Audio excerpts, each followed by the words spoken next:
Well, the problems in the global food market have prompted some countries to stop or reduce exports of key food staples. Let's talk now to Professor Louise Manning, a food security expert at the University of Lincoln. Welcome to the programme, Professor Manning. So we've recently seen Indonesia ban palm oil exports. India has banned wheat and capped sugar. And now there's a possible rice ban. Do you think this is a concern, this rise in food protectionism? I think it's a great concern for the poor across the world. And you can see why individual governments will look first to their own people and securing their food security. But for countries such as those in Europe that are importing a large amount of food from across the world, that is an issue. And what's to blame, do you think? Obviously, we've got the war in Ukraine, we've got this big blockade on their ports, stopping grain and other goods getting out. Is the war in Ukraine to blame?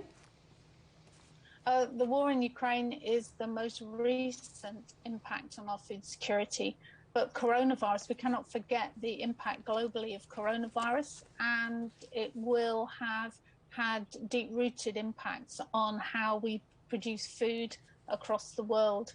We've seen locust infestations across North Africa and into Asia, and we've also seen large problems in terms of climate change and climate variability. If you look at the heat wave that's just gone through Pakistan, India and other countries, 1.5 billion people affected by the heat waves from the last 2 months. So it's not just one particular event. What's happening in Ukraine and Russia is an acute problem.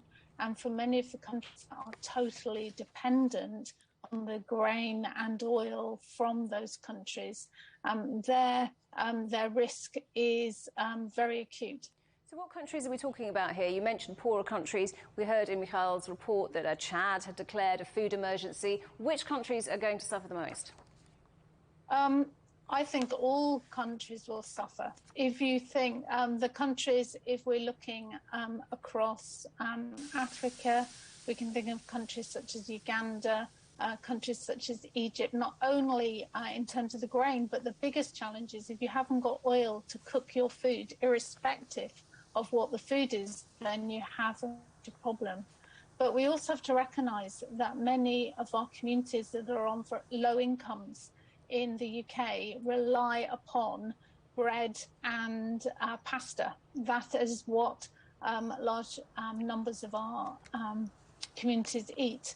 Durum wheat is produced in the Ukraine and Russia. We cannot produce durum wheat in the UK at anywhere near the quantities that we require.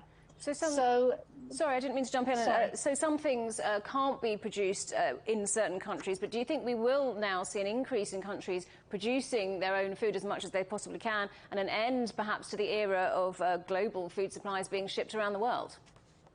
No, because there are certain...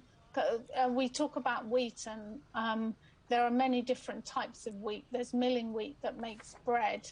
There's durum wheat that makes pasta. There's the feed wheat that we produce in the UK. Due to our climate and our changing climates, it may be that in certain parts of the world, we will not be able to grow the array of foods. So whilst food security is really important, we also have to consider that some of these commodities can only be grown in certain parts of the world, which is a real challenge if you are a net importer.